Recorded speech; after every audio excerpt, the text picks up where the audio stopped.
porque tinha um questionamento, né, se a gente era viável usar o milho ao invés do aço, e a gente optou pelo aço pintado, né? Aqui tem uma mescla um pouco diferente, que é por metro quadrado, só para poder ter a mesma base, porque são espessuras diferentes, né?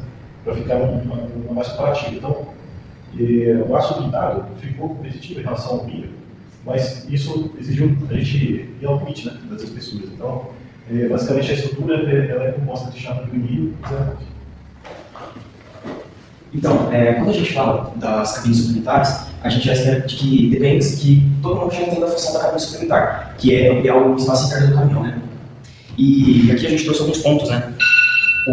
As estruturas das cabines, aqui como vocês podem ver, todas elas são semelhantes. Então acaba que não tem muita diferença no design e na experiência que elas trazem. E não somente isso, mas também a questão de preço. É uma faixa de preço muito curta, então, tipo assim, não varia muito os preços. E, então, tipo assim, acaba que o que vai diferenciar de verdade a cabine suplementar da outra é a experiência, o visual que ela carrega, a identidade visual dela. E hoje, um cliente, qualquer pessoa que trabalha com caminhão, ele investe aí, mais ou menos R$500 mil, às vezes até mais ou menos, e quando ele pega um conjunto inteiro de cabine suplementar mais o caminhão, quando ele vai escolher uma cabine suplementar, ele tem que conseguir visualizar o valor que a cabine suplementar pode trazer. Porque se ele fizer uma escolha errada, pode ser que isso prejudique muito no valor que vai ser percebido por exemplo, um possível comprador no futuro, caso ele não queira mais o caminhão. E com essa percepção de design, de acabamento, conforto e identidade visual, isso que vai determinar a escolha dele, resumidamente. E aí que entra a nossa cabine, né? Ela entra exatamente nesse ponto. Ela se destaca na experiência e no valor que ela traz no visual dela, não somente no visual externo, mas como também no interno. E um dos comentários que eu tenho pessoalmente para fazer, ela traz um visual muito profissional e sofisticado, né? E eu creio, né, eu e o João, a gente praticamente fez tudo, o João ficou com a parte técnica, eu dei minhas opiniões do que eu achava sobre o visual da cabine. O nosso diferencial é que a gente conseguiu trazer tudo isso, trazer o profissionalismo, a sofisticação, sem ultrapassar essas questões do custo, aqui, tanto no material quanto no custo de mão de obra. E a gente conseguiu fazer com que o design se tornasse uma comunicação silenciosa da qualidade de que a gente pode proporcionar para o cliente. E o que eu quero que vocês entendam aqui é que a intenção de tudo isso é que o cliente ele vai receber mais pagando menos. E o que ele vai receber quando ele tiver a nossa cabine? Ele vai receber exclusividade e vai receber um produto que se destaca, querendo ou não, né? E tanto que quando a gente fazendo a cabine, no final do processo de produção do projeto da cabine, a gente viu que se encaixava muito bem na questão da cabine do caminhão mesmo, né? A cabine original. Ficava muito encaixada. E aí a gente pensou, tipo assim, cara, quando isso aqui, por exemplo, parar num posto e um caminhoneiro desse aqui, alguém já, isso tudo vai carregar uma transformação, né? Vai gerar um desejo. Tá realmente muito bom. E quando a gente vê essa questão aqui de que todas as cabines são praticamente iguais, o que se torna o primeiro argumento para diferenciar elas é o design. Então, o que eu quero que vocês entendam é que a nossa cabine, ela não vai ser não vai só cumprir com a função dela, a função física dela, que é aumentar o espaço interno, mas vai cumprir uma função de trazer uma identidade a quem usa. Ela é a extensão da identidade de quem está usando a cabine, entendeu? E a gente, por meio desse projeto, a gente quis mostrar que é possível, sim, a gente fazer algo muito mais robusto, né, no sentido de uma entrega mais robusta mesmo, mais confortável e sair tudo isso de um jeito equilibrado, de um jeito bom. E eu acredito, né, tanto eu quanto o João, a gente acredita que tem um potencial comercial ótimo, porque não pelo que ela faz, mas pelo que ela representa. E ela traz aí o que a gente acha que o cliente quer, que a gente tem certeza que o cliente quer, que é um produto que ele sente orgulho de usar, e um produto que faz diferença no dia a dia, tanto no visual, tanto no status, tanto na confiança. O que acontece é que quando ele coloca a cabine suplementar, ela passa a fazer parte do veículo. Então isso vem a valorizar o investimento que ele faz. Vamos desvalorizar. Então a gente procurou fazer algo mais combinando, né, um design de cabine de veículo. Né? Então ela tem um formato um pouco diferente para fazer isso, para fazer essa harmonia. Né? E a parte interna dela, a gente procurou trazer algum grande de ergonomia. Então, como se trata de um veículo, nós usamos a ergonomia do banco do veículo, né? Aqui, ó, os ângulos, né? que fica o estofamento. A gente seguiu esse padrão, então, da parte interna, nós obtemos a ergonomia. ela vai ficar uma estrutura metálica pintada, né? Então a gente estava comparando alumínio ou revidrado, então a gente tentou trazer dentro do processo mesmo da impacto. Aqui tem um visor, ele é de polímero, né? Ele não é um vidro, e aqui uma janela mais convencional. Tudo a gente orçou e a gente tem aqui um estudo do custo. Então, eu estava compartilhando com o Júlio, antes de vir para cá, validando aí a questão da margem.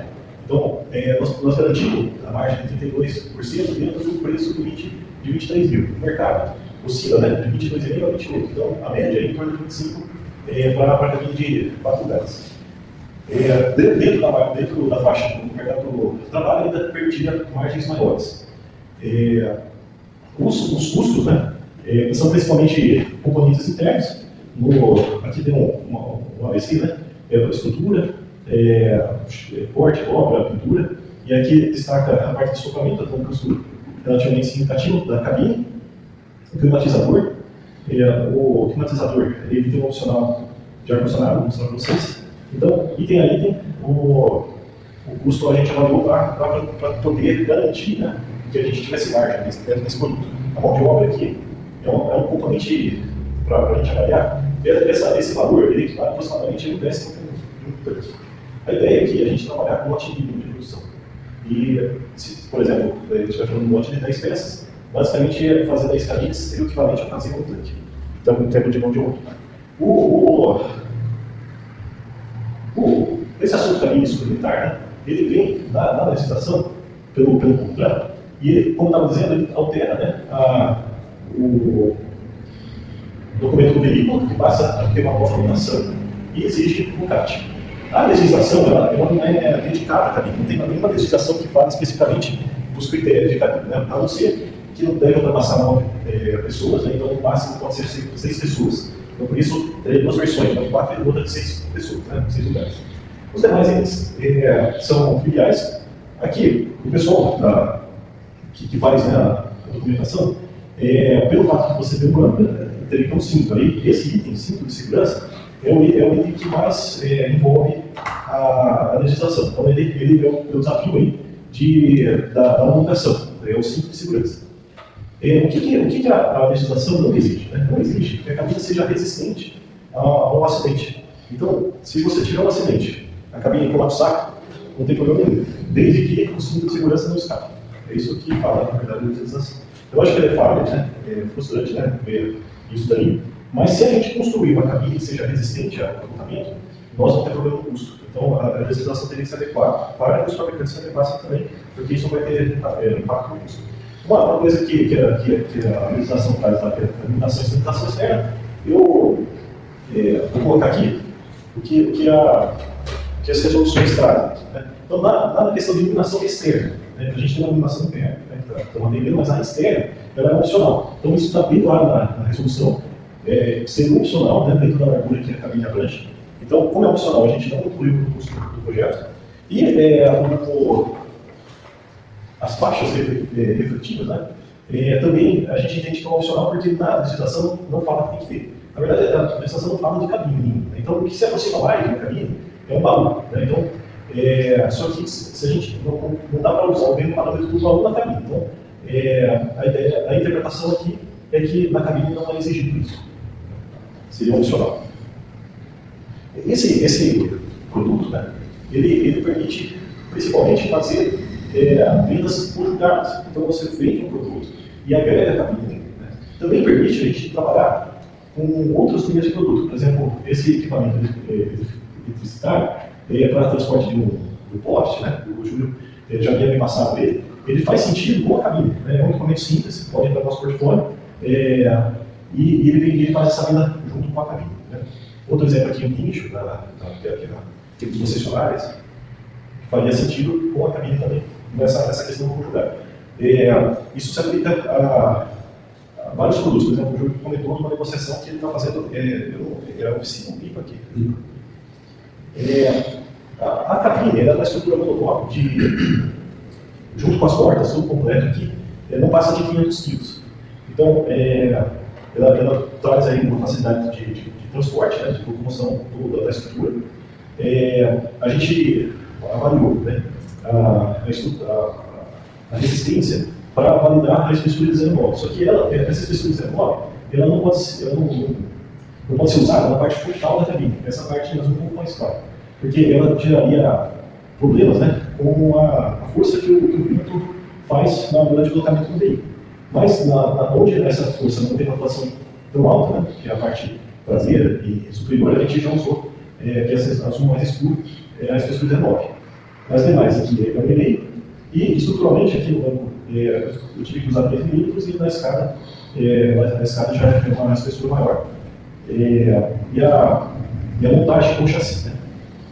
Em termos de resistência mecânica, né, tem essa questão do cinto. O que exige, né, a questão do cinto? Essa é uma análise de ancoragem. Então nós vamos fazer um ensaio em que vai se tracionar o cinto de segurança e não pode tirar onde ele é montado, ancorado. Né? Como é uma força alta, Vou trazer um pouquinho aí. Como é uma força alta, essa questão do ensaio, né? Ela é uma força que é capaz de deformar a estrutura, mas ela pode deformar, ela pode deformar, ela pode quebrar. Então, é uma resistência à ancoragem. Então, por exemplo, aqui eu usei uma foto da cabine de fibra. Como a cabine de fibra também tem que atender isso, apesar dela ser de fibra, atrás dessa peça aqui tem toda uma estrutura metálica só para segurar o cinto, para atender essa questão. Então, onde o cinto está fixado, tem tudo estruturado. No nosso caso, como a gente usa espessuras baixas, né, na estrutura, elas não são capazes de resistir a essa força. Então, tem um aumento de resistência local no ponto de fixação do cinto, para que a gente seja aprovado aí na ancoragem. Então, aqui, por exemplo, tem uma argoela especial, né, atrás, dentro do tubo, e aqui a porca, aquela porca de moscada, né, fixa a argoela. Então, na montagem, antes da fixação do tubo, é feita essa montagem aqui com a argoela, para que suporte então, essa exigência da ancoragem do cinto de segurança. Então, ponto a ponto, foi verificado isso, para a gente não ter problema na hora de executar o ensaio. A estrutura, né, como estava dizendo, é um modular. Então, isso aqui é um único item soldado. A porta ela tem uma estrutura de tubo. Então, nós estamos comentando com o Gerson que a gente usou bastante tubo, pensando no investimento da máquina de corte perfil. Então, aonde é que nós usamos? Na porta, nesses puxadores aqui, né? Não é puxador, esse pega externo e o interno são fabricados em tubo que são perfilados no equipamento que o Jefferson está adquirindo. Fora essa questão, porta, estrutura, o banco ele é montado parafusado. Então, fora da cabine, a gente faz a montagem parafusada no estofado. Isso aqui tudo montado no banco da cabine. É um componente leve, né? E aqui a parte de fixação do chassi, a gente deixou ele independente. Então, a montagem da cabine não depende do chassi, ela se adapta ali nas diferentes larguras pelo correr aqui a parte de fixação. Esse elemento aqui, o buchinho, ele também é um diferencial. Normalmente, o pessoal usa, né, qualquer coisa para montagem. Tem uma correia, o pessoal corta e usa para fazer essa fixação.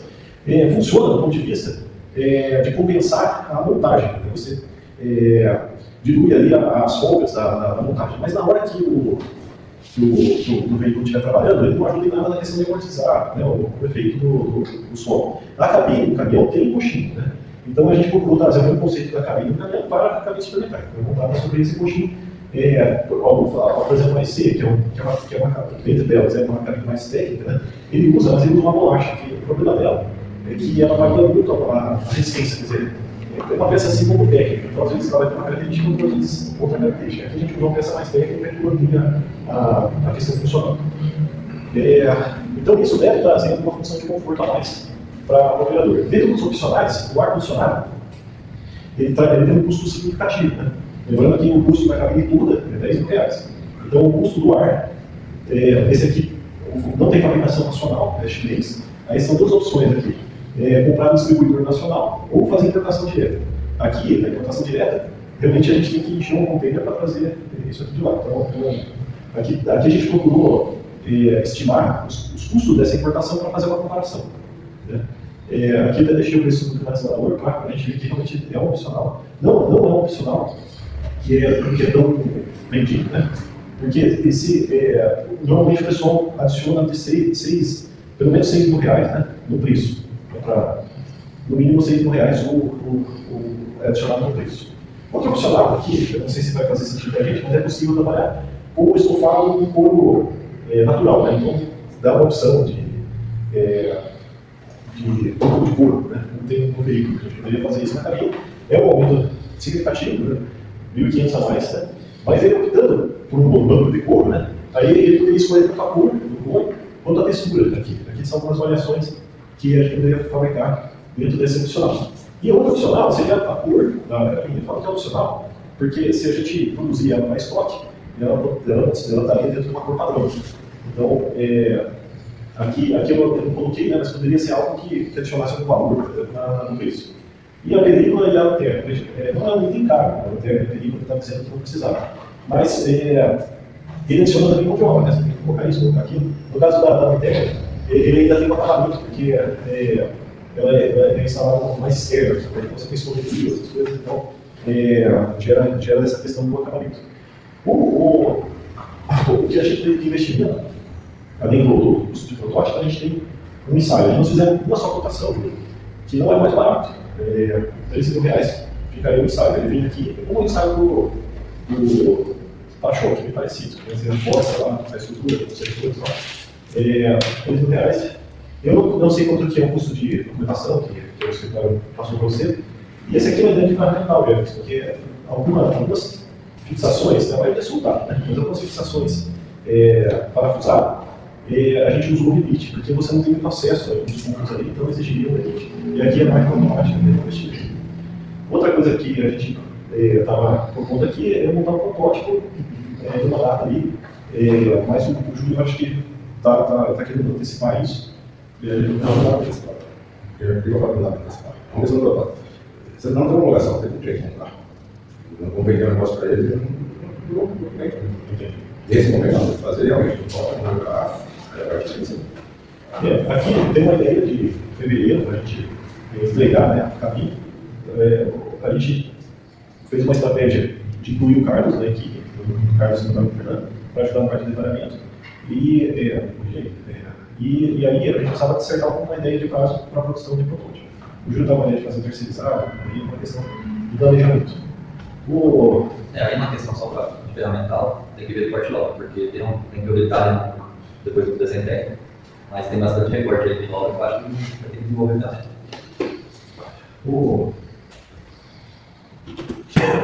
O desenho, né?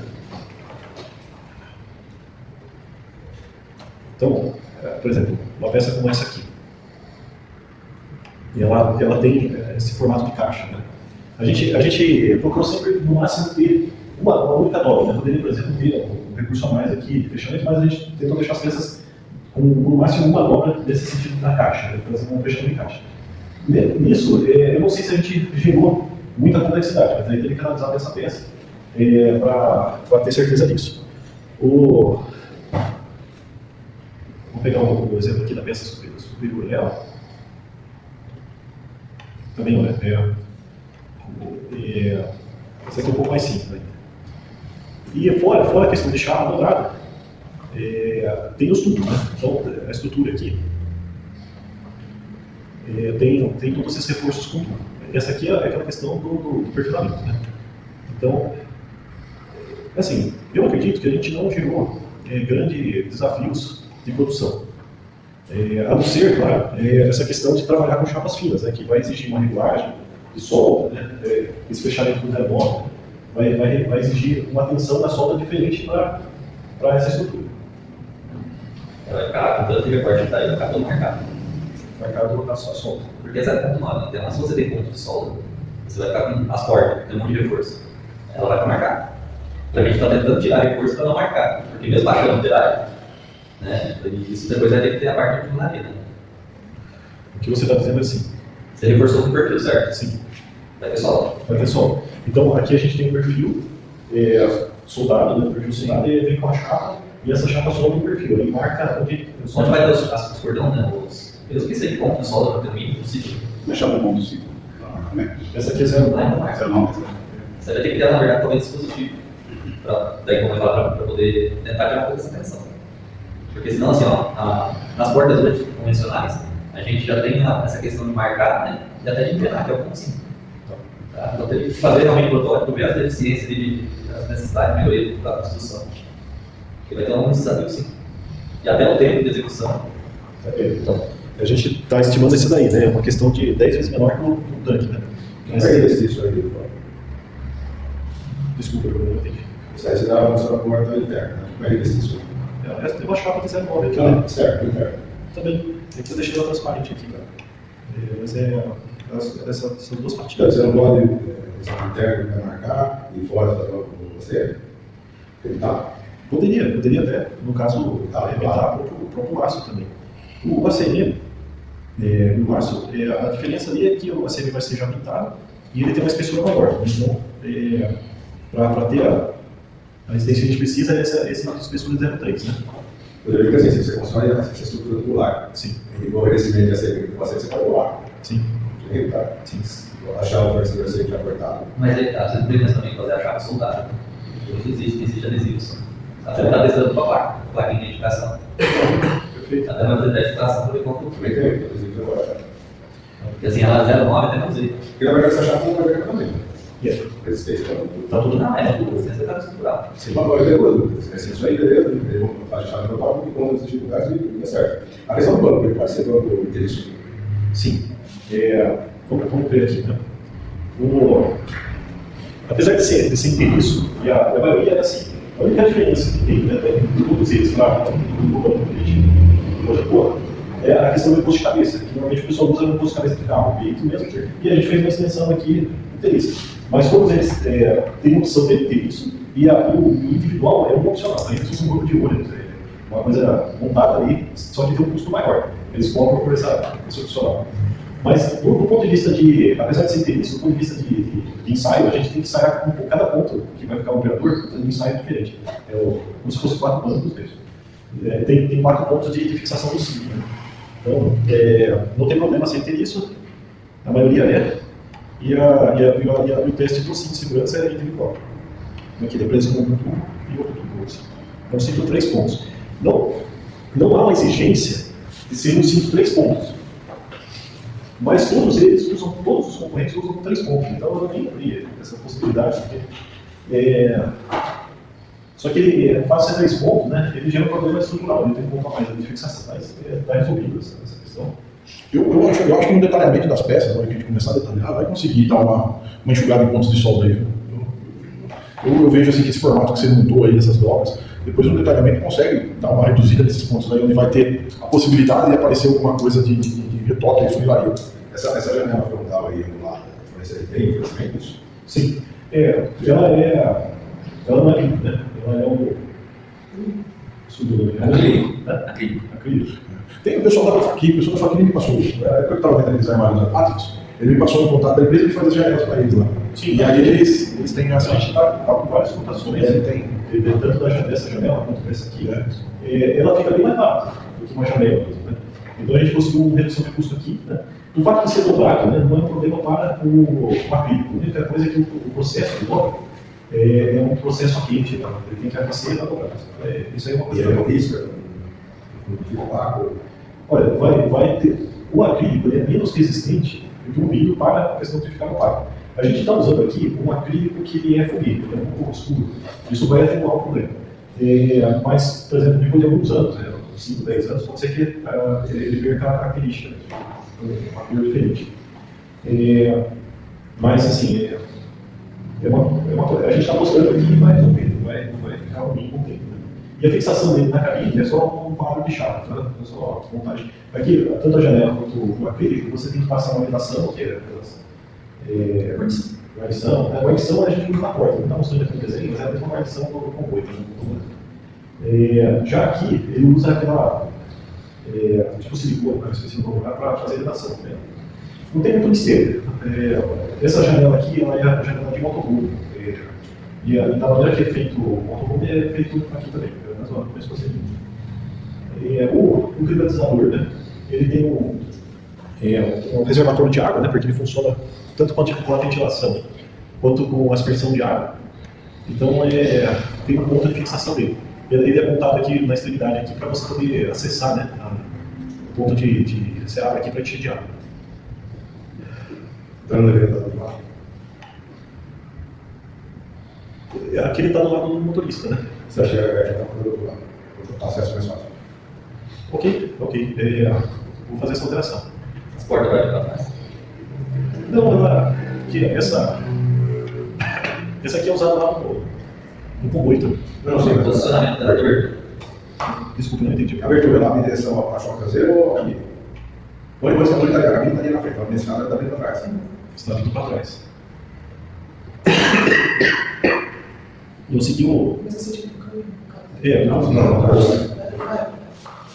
A cabine do caminhão, ela está na frente aqui, né? Então, ela está vindo para trás. Volta o desenho, eu vou as marcas outras. Não. Essa aqui é a parte traseira, onde está essa aqui. Ele abre aqui, né? Para no mesmo sentido. Essa daqui, ela está abrindo no sentido contrário. Esse aqui, a ITEC, é um dos maiores fabricantes. Só que eu não consegui pegar o volume, eu não consegui levantar o tamanho do mercado, eu não tenho muita informação disso. Os menores preços aqui estão na fibra, né? Existe, por exemplo, a ITEC, existem algumas cabines especiais. A gente não colocou aqui, mas eles têm uma geometria, talvez um pouco diferente. Mas esse é engraçado. Então, veja que nós só estamos mostrando aqui a primeira versão dela, com 4 lugares. Né? Tem a versão de 6 lugares com banheiro. Essa a gente ainda não finalizou o desenho. Mas seria uma outra homologação, porque é outro banco, é outro produto. Vou fazer um detalhe que eu vou. O Jefferson tem toda razão. Eu acho que não dá para a gente subestimar. É só uma caixinha de produto. É um projeto complexo. Principalmente por questão do custo, né? Tem que ser assertivo. E essa questão do processo, porque é um pouco diferente. Não é mais um processo exato de fazer um tanque. Outra parte técnica, tá? Os coxinhos, o que a gente usa hoje para a não é um. Ele é bastante, parafuso de fixação. É parafuso de fixação. Mas ele é bastante. Ele é preso aqui, não está mostrando aqui o parafuso, né? E é preso tem uma arruela no parafuso aqui. Não, é que tem o que a gente tem que é pela imagem. Tem uma rosca já. Não, tem a rosca em cima, rosca embaixo, o parafuso não é. Não passa para os dois lados mesmo o parafuso. Tá? E o problema é que a gente tem que romper. Certo. E aí não tem isso, né? Existe romper. Sim. Que a gente está substituindo os motores estacionados porque ele tem romper. Então, esse é o qual cabine? De qual cabine? Então, nenhuma cabine usa esse coxinha aqui. Como está dizendo, a maioria nem usa coxinha. Mas você está usando o coxinha só para poder facilitar, tirar algum desvio. Sim. E também para essa questão, né, de você estar tendo área. Você tem um monte de modelo de Vibra Stock que dá para usar. Esse é o Vibra Stock. É o Vibra Stock. Tem pra caramba. Isso aí é. Não, sim, Fernando, sempre tem pra caramba, só pontuando. Pra eu entender que assim, depois nós conta, daí sai pra boa, tá legal. Aquele coxinha que usa aqui é Como esse coxinha é o que está na cabine, bem. Mas eu perguntei. Não, mas a cabine não é a cabine suplementar, é a cabine do caminhão. Mas não é um. Mas ele vem pronto aquele parafuso? Não, você só usou essa imagem, você só tá usando uma imagem, não é esse produto. Não, Eu acredito que você fez isso. Esse aqui, deixa eu ver o Vibra Stock. Deixa eu abrir aqui. Exatamente qual que é o coxinha.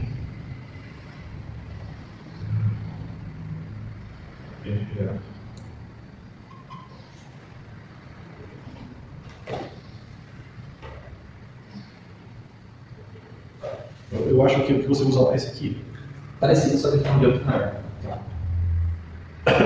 Esse aqui que a gente selecionou. Ele tem lá uma capacidade de força, né? De compressão, que fica adequada para aquilo que está em cima dele lá na cabine. E de tração. É bem baixo. Na frente, você tem muita tração, porque o chassi tem essa torção, né? Principalmente na frente. Então você vai romper, porque ele não é bastante. Vamos lá, gente, vamos lá. Esse não é só um detalhe técnico. Não, mas vamos lá. Os dados que estão aí dentro da fixação do material, eu também fiquei feito. Sim. Por exemplo, outro fabricante lá, desculpa, eu estou usando esse aqui, tá? A força é diferente. Esse aqui, que a gente está usando. Aí está com o M12 e tal. Eu não sei se esse, com toda certeza, o M12 precisa de qualquer outra classificação dele, qual é a essência dele, a tração e estacionamento. Eu estou achando que esse dado de estacionamento, de tração e de compressão, é do erro da sua. É mesmo, é da borracha, porque aqui a parte Você tem a tração lá no outro, não tem nada, esse está um pouco melhor. Está um pouco melhor. Esse aqui que está lá no desenho. E a ID, ela usa esse aqui, esse calço aqui. Aí a diferença, né, é que ele não trabalha a tração, pessoal. Ele usa esse calço aqui. Aí tipo, o problema é o seguinte, ele tem uma variação muito grande, porque não é muito técnico, é só para 1.500. Isso, e aqui não, aqui ele já é uma peça mais técnica, que a borracha ela tem que ter uma garantia. Mas eles é 2.000, 4.000? É um 4.000, tá lá. E você tem dois coisas, 216. Sim, tem essas duas opções. Diâmetro externo sim. Nós vamos só ver qualquer questão de saneamento e tração do parafuso.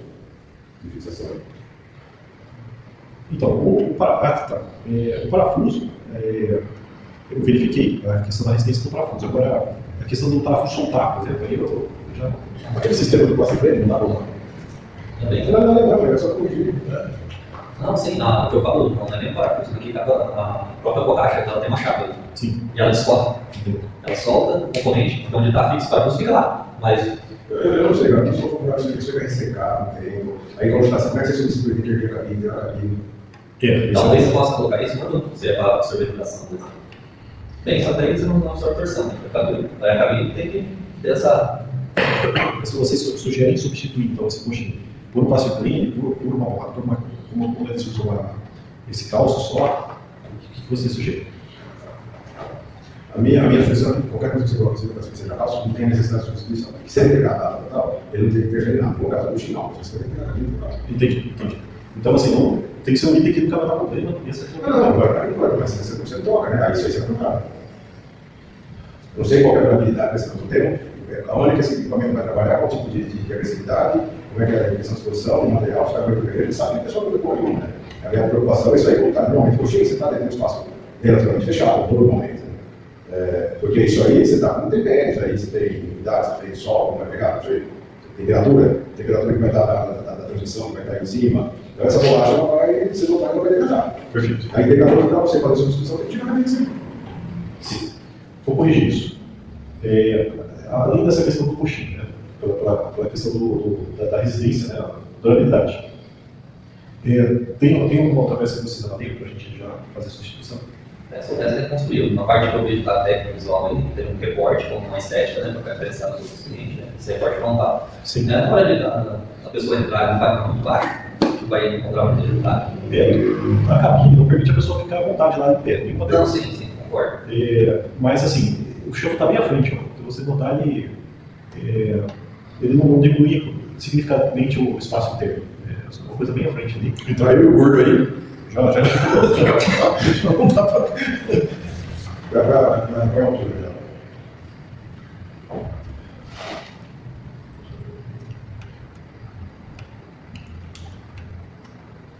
Porque é o seguinte, já tem aqui um negócio, ó. Você está abrindo a porta, você precisa colocar. Certo. Ou seja, ele vai entrar mais pela lateral direita do que pela lateral esquerda. Sim. Então isso ele bater o chifre aí nesse chão, tá ligado? O filho da puta imbecil aqui, ó, vai entrar com jeito, assim, vai desmaiar. Vai entrar no carro, bater a cabeça aqui, vai desmaiar, tá agachado. Um ano que eu fui entrar torto, assim, pra bater a cabeça, pega. Proporção de direção da autoria? A proporção de direção da autoria? Dos laços de direção? Vocês estão aí? Vai, você vai. Veja, a porta é fácil de fazer operação do lado que há. Mas não tem uma regra. Não, a regra é assim, o cara ele vai pegar aqui, você vai subir. Para ele bater a cabeça aqui, ele vai bater. Nesse chão. Eu acordei porque a altura tem função disso, você não está livrando, né? Você nem pode fazer um negócio tão alto. Um outro ponto, sim, para a gente avaliar. Como deve ter sempre colar essa cabine no máximo da cabine, essa cabine que não é leito, né? Essa cabine reta, ela sempre tem ali uma proteção em cima da caixa de câmbio. Então acaba a gente perdendo espaço, né? Então, A altura eu sei que a gente já vai ganhar, então vai ter essa possibilidade. Sim.